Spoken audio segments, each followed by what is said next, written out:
Metal or plastic jerry cans? Which one should you choose?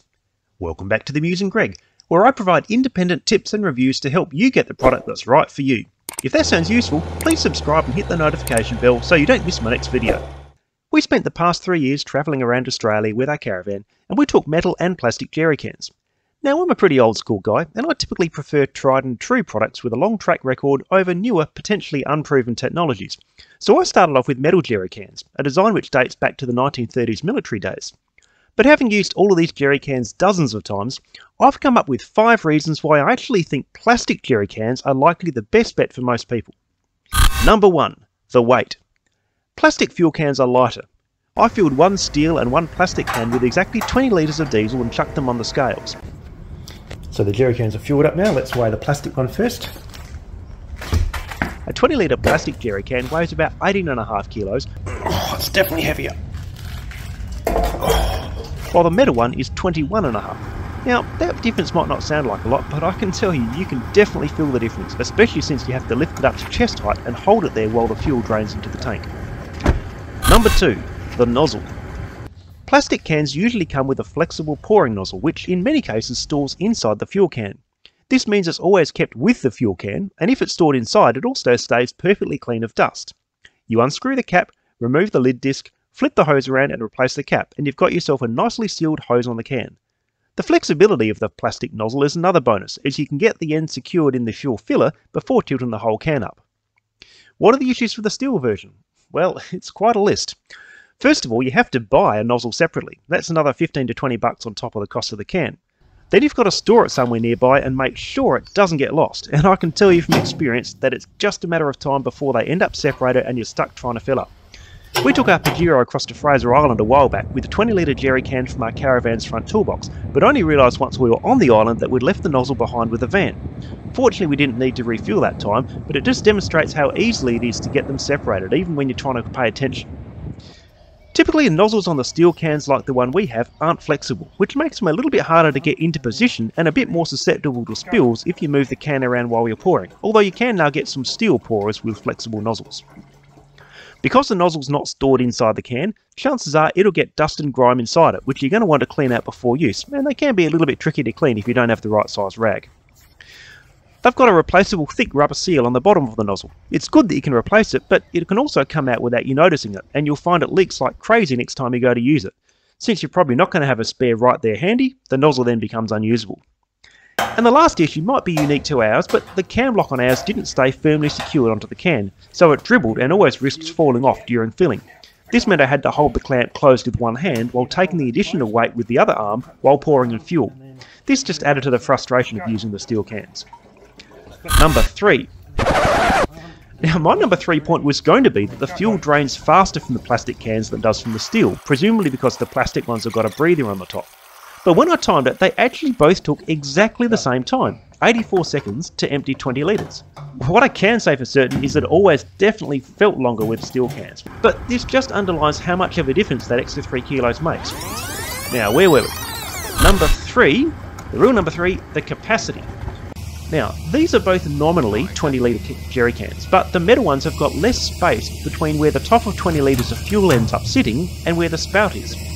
On a number of occasions, the diesel would actually splash out of the metal can when it was nearly full, something which rarely happened on the plastic ones as they've got more headroom above the fuel line.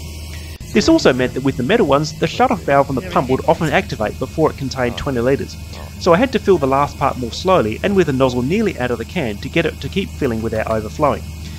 This all meant that filling the metal ones was a bit slower and more of a hassle than with the plastic ones. Number 4. The options. Plastic fuel cans come in more sizes and shapes than steel cans do, which means you've got a better chance of finding one that's the right fit for where you need to store it. 20 litre tall rectangular is the normal size, which is basically the same form factor as the steel ones, and they go in the same size holders, but you can also get rectangular 10 litre and 5 litre cans as well. You can also get squat 20 litre jerry cans in plastic, which are wider and shorter, and that was perfect for one spot we needed to store one. You can get smaller steel ones, but they're harder to find and there aren't as many options. And number 5, the price.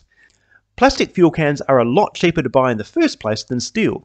You can expect to pay around $30 to $40 for a 20 litre plastic jerry can, but steel ones can be double that. And remember, you need to buy the pouring nozzle separately, which can be another $15 to $20. Now, the main concern some people might have about plastic jerry cans is their durability. Are they going to break? Are they going to split? Are they going to survive out in the wild? Now, steel is likely to be more impact resistant than plastic, so metal might be a better choice if it's going to get a lot of physical abuse, such as at the front of a trailer where it's going to get peppered with rocks from the vehicle. But in most environments, plastic is going to be fine, even if it's out in the full sun. This 10 litre plastic unit and 20 litre steel unit spent the past few years on the back of our caravan throughout all of our travels, so they got plenty of full sun. Both are still fine, but both have weathered a bit. You can see the yellow plastic has faded a bit, but the powder coating on the steel ones come off a bit too. As an aside on durability, I bought this plastic unit back in 1999, if you can believe that, and I now use this in my garden shed for mower fuel. It's had fuel in it for nearly 25 years, it hasn't leaked, and the corrugated pourer which has sat submerged in fuel for almost that whole time is still very much intact. So all in all, the plastic jerry cans are just a better option in my mind than the steel ones.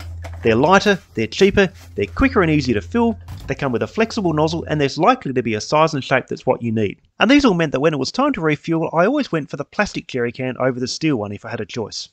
But for the last couple of minutes, I'm just going to show you some longer sections of a few clips with whatever live commentary I said at the time, as I think they give a better overall picture of how it was to use each type of can at the time, rather than just the little bits I had to pull out here and there.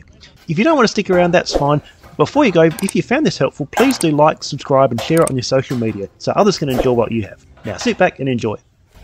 Alright, here we go with the steel jerry can. Now, I gotta get my hand here to hold that closed, and then cut this into my arm, and then ready, set, go. Now for the plastic one, you undo this cap.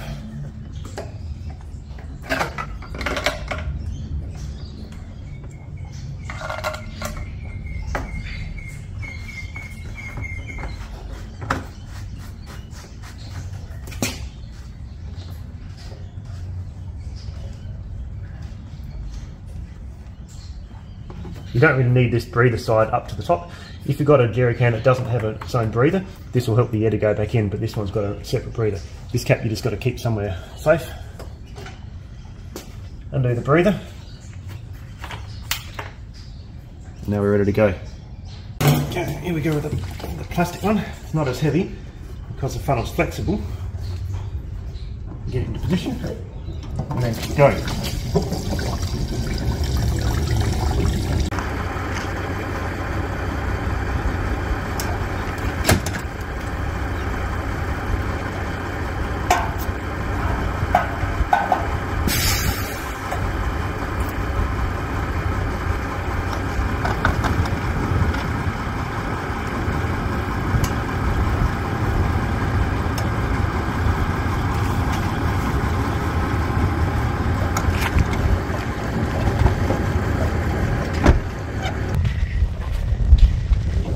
We had 8 k's to go.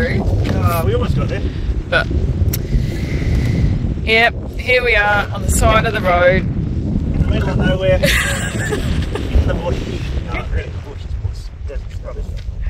Yeah, does it scrub? So if you're an old schooler like me, don't be afraid to look at a newer option from time to time. They just might be better. In this case, I think they certainly are. But that's all for now, so I'll catch you next time.